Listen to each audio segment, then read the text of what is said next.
한 주간 중요 뉴스를 짚어보는 시간 뉴스원입니다. 오늘도 보도국 김은혜 기자 나와 있습니다. 어서 오십시오. 안녕하십니까. 네.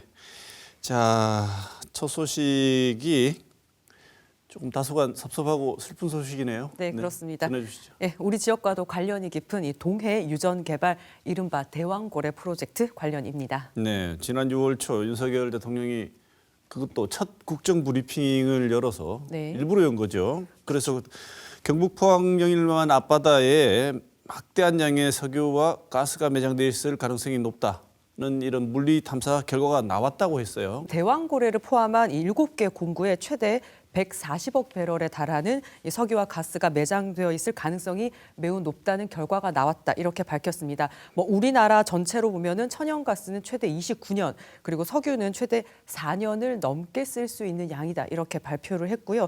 이 당시 안덕근 산업통상부 장관은요, 매장 가치가 삼성전자의 시가총액의 5배 수준이다. 이렇게 이야기를 했습니다.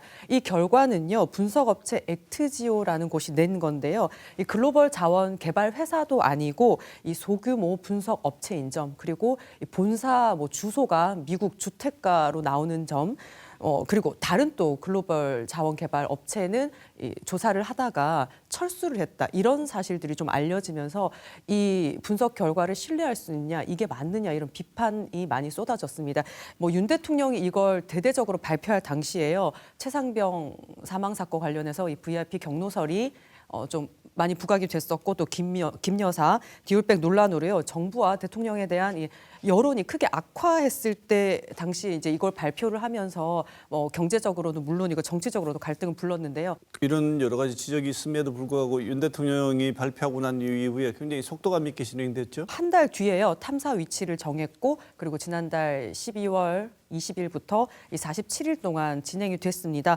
그런데 이 47일 이후인 이번 주에 산업부는 동해 심해가스전 7개 유망 구조 중 하나인 이 대왕고래 해역 1차 탐사 시추 결과 이 석유와 가스가 생성되는 근원암, 그리고 이거가 이 저장되는 담는 저류층, 그리고 덮개암 등 이 석유 시스템이 양호하게 존재하는 것으로 확인은 됐지만, 이 결정적으로 중요한 탄화수소가 충분치 않아서 이 경제성이 없는 것으로 파악됐다. 이렇게 발표를 했고요. 또 추가 시추 필요성도 없어서 시추공은 닫았고 시추선은 떠났다고 설명을 했습니다. 이런 결과 나오면서 발표가 너무 성급했던 거 아니냐는 비판 받을 수밖에 없을 것 같은데요. 네. 산업부는요, 이 첫 발표는 생각하지 못한 정무적 영향이 개입되는 과정이 좀 있었다면서, 특히 산자부 장관의 삼성전자 시가총액 5배 이런 비유가 많이 부각된 점이 있었다면서요, 좀 의도하지 않았지만 그런 결과가 나온 데 대해서 사과를 한다. 이렇게 얘기를 했고, 또 왜 이렇게 빨리 결과를 또 경제성이 없다는 발표를 했냐, 이런 지적에 대해서는 경제적으로 또 주식이나 이런 데 미치는 영향이 크기 때문이다. 이렇게 설명을 했습니다. 네, 계엄미 이후죠. 계엄미 이후 탄핵 직전에 네. 1.11 담화에서 이 예산이 98%나 깎였다. 고 얘기하면서 이 민주당의 예산 폭거 이렇게 얘기를 하면서 문제를 삼았었는데, 네. 지금의 입장이 약간 반대로 바뀌었을 것 같습니다. 그리고 이걸 보는 우리 지역 민심도 많이 달라졌을 것 같은데 어떻습니까? 민주당, 야당에서는 예측이 이미 가능했던 결과가 나왔다. 윤 정부의 불통과 무능 협작이 막대한 세금을 낭비했다. 이렇게 강하게 비판을 했습니다. 지도부가 나서서 야당의 관련 예산 삭감을 비판을 하고, 또 전액 삭감된 예산을 복구를 꼭 하겠다. 이렇게 강하게 말해왔던 국민의힘은요, 머쓱해졌다. 이런 보도들이 잇따랐습니다. 지역도 말씀하신 대로 마찬가지인데요. 지역 당원 협의회 그리고 시도 의원들은요, 대왕고래 프로젝트 성공적인 추진을 위해서 초당적 지원 그리고 예산 확보를 촉구하는 범시민 1,000만 명 서명 운동을 하겠다. 이렇게 말한 게 산업부 발표 불과 며칠 전이었습니다. 허탈하다, 정부 발표를 너무 믿었다, 분노를 하고 있다, 이런 헤드라인을 가진 보도들도 좀 잇따랐지만, 아직 정밀 결과가 나오지 않았기 때문에 좀 지켜보자, 이런 지역 민심도 있다라는 보도들도 나왔습니다. 네. 1차 시추에서 나온 이 시료 정밀 분석 결과는 그래도 아직 8월 말에 나온다고 하죠. 네네. 그리고 아직까지 6개의 유망 구조가 더 있다고 하는데 이건 또 어떻게 될까요? 네, 정부는 이번 시추에서 얻은 시료를 정밀 분석을 해서요, 이 가능성이 높은 유망 구조를 특정할 수 있을 거다, 적용할 수 있을 거다 이렇게 얘기를 하고요. 또 해외 기업 투자 유치를 통해서 나머지 6개 공구의 이 시추 탐사를 이어나갈 예정이다라고는 밝혔습니다. 하지만 좀 동력이 떨어질 수밖에 없을 거란 전망이 많습니다. 뭐 1차 시추에 성공하는 사례가 극히 드물다고 또 얘기가 있긴 한데요. 뭐 경제적 우려는 물론 이 정쟁의 원인으로 삼았던 이 대왕고래 프로젝트는 일방적인 정보 제공 또 공감 없는 논의 추진이 좀 문제였지 않을까 싶습니다. 앞으로 진행되는 과정에는 이런 과정들은 조금 지양하고 추진할 필요가 있을 것 같습니다. 네. 실제 채굴하고 연구하고 시추하고 하는데 걸리는 과정은 투명하게 하고 발표는 최대한 신중하게 네. 나중에 했으면 좋겠습니다. 다음 소식 전해주시죠.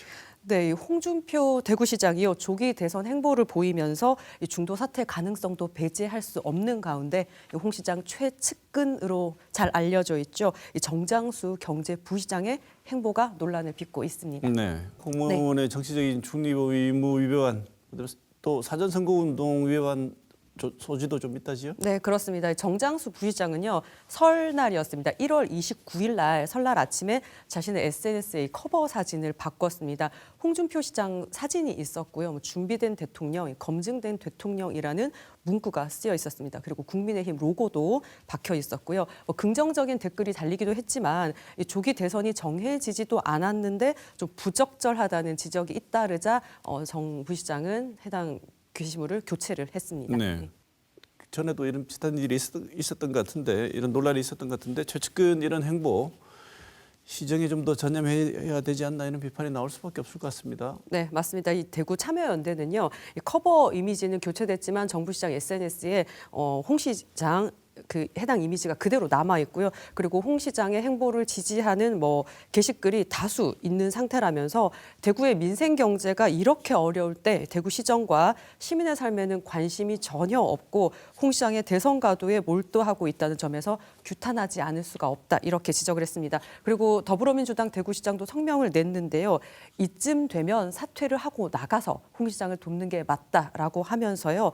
이 월급은 받고 싶고 마음은 콩밭에 가 있으니 이런 행보를 보이는 것 아니냐 이렇게 비판을 했습니다. 그러면서 선관위에 선거법 위반 여부를 신속하게 조사해 달라 이렇게 촉구를 했습니다. 네, 이번 정부 시장의 선거법 위반 논란 이번이 처음이 아니지 않습니까? 네, 지난 2023년 2월에요. 대구 시민단체인 참여연대가 홍 시장과 그리고 대구시 유튜브 담당 공무원을 공직선거법 위반 혐의로 대구지검에 고발했습니다. 이후에 사건을 넘겨받은 경찰이 해를 넘겨서 2024년 5월에 담당 공무원 3명만 검찰에 송치를 하고 홍 시장은 불송치를 했습니다. 또 시민단체 고발이 있었던 비슷한 시기에 대구시 선관위가 공무원 신분으로 자신의 SNS에 홍 시장을 홍보하는 컨텐츠를 올린 정 부시장 그리고 이시복 전 정무실장에 대해서 2023년 5월에 대구경찰청에 수사 자료를 통보를 했고 이후에 경찰이 공직선거법 위반 혐의로 검찰에 송치를 했거든요. 일각에서는요. 사법적 판단이 나오지 않고 있는 상황에서 이런 일부의 정치적 중립 위반 계속 재발하고 있는 것이라면서요. 이 수사 중인 검찰이 사건을 좀 더 빨리 마무리해야 된다 이렇게 주장을 했습니다. 네, 우리 지역에서 지금 일어나고 있는 일들 보니까 정말 조기 대선이 현실적으로 더 다가오는 느낌입니다. 네. 마지막 소식 전해주시죠. 네, 이번 마지막 소식은 경제 분야입니다. 이 미분양 주택이 다시 증가세를 보이는 가운데요. 이 악성 미분양으로 불리는 준공후 미분양 물량이 부동산 시장을 더욱 침체 국면으로 빠뜨리고 있습니다. 네, 안 좋은 상황이 지표에서 보면 대구 경북이 좀 상황이 심각하다면서요? 2024년 12월 말을 기준으로 이 전국의 미분양 주택은 7만 173가구로 나타났습니다. 경기도가 12,000여 가구로 가장 많고요. 대구는 8,800여 가구로 전국에서는 두 번째 그리고 비수도권에서는 가장 많았습니다. 대구의 미분양 주택은 지난해 2024년 7월에 10,000가구로 넘었다가 차츰 감소세를 보였는데요. 11월부터 다시 증가세로 돌아섰습니다. 네. 그런데 이 미분양 중에서도 악성 미분양으로 불리는 준공 후 미분양 물량이 증가세가 특히 두드러지고 있다. 이게 심각한 것 같은데요. 전국의 준공후 미분양 주택 물량은 2만 1,480가구로 한 달 전보다 15.2% 늘었습니다. 그리고 악성 미분양 물량의 거의 80%가요. 이 비수도권에 집중돼 있는 경향이 있는데요. 이런 가운데 지난달, 특히 12월 말에 한 달 동안에 늘어난 악성 미분양 같은 경우에요. 60%가 이 대구 경북에서 발생한 것으로 나타났습니다. 대구의 악성 미분양은요. 12월 말 기준으로 2,674가구고요. 경북은 2,237가구입니다. 전월 대비해서 대구는 47.6%, 그리고 경북은 63.2%로요. 이 전국 증감률 15.2%를 크게 웃돌았습니다. 네. 건설 경기 침체가 되게 되면 경제 전반에 큰 영향을 주지 않습니까? 악영향을 줄 우려가 크기 때문에 1월 좀 해소를 할 정책 카드를 좀 내놔야 될 것 같은데요. 지난 4일에 여당인 국민의힘은 비수도권의 악성 미분양 해소를 위해서 이 비수도권에 한해서 이 총부채 원리금 상환 비율 DSR을 한시적으로 완화해달라고 이 금융위원회와 그리고 국토부에 요청을 했습니다. DSR은요, 대출, 그러니까 돈을 빌리는 사람의 이 전체 금융부채 원리금 부담이 소득과 비교해서 어느 정도 수준인지를 나타내는 지표입니다. 2018년 이 하반기부터 이 금융기관의 여신심사 과정에서 이 DSR 규제의 적용 범위를 지속적으로 지금 확대를 해왔습니다. 현재 은행권은 대출자의 DSR이 1금융권은 40%, 그리고 2금융권은 50%를 넘지 않는 한도 내에서만 대출을 내줄 수 있습니다. 네. 비수도권에 한정해서 DSR을 그것도 한시적으로 완화하자는 건데 네. 효과가 있을까요? 금융위원회가 설명 자료를 내고요. 검토는 하겠지만 DSR 한시 규제 완화는 필요성, 타당성, 실효성, 정책의 일관성 등 점검해야 하는 상황이 많다고 강조를 했습니다. 사실 좀 어렵다, 꼼꼼하게 보겠다라는 의미가 있는 것 같기도 해요. 금융위기 여파가 있었던 2008년, 2009년에는요. 미분양 주택을 취득할 때 양도세를 한시 면제를 하거나 5년 감면하는 이런 조치가 좀 있었는데요. 늦은 감이 있지만 5년 양도세 면제 정책을 다시 시행하는 것도 하나의 방법이다. 그리고 공공기관이 환매 조건부로 매입을 해서 임대주택으로 사용을 했다가 건설사들의 사정이 나아지면 되팔 수 있는 환매 조건부 매입 방안 등 더 전향적인 방법이 필요하다는 전문가들의 지적도 있었습니다.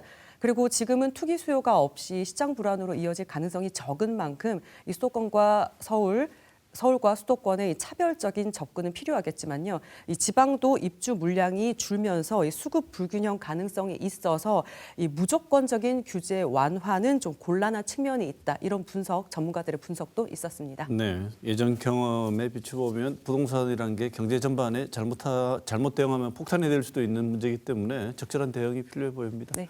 네, 이번 주도 김은혜 기자 준비한다고 수고했습니다. 고생하셨습니다.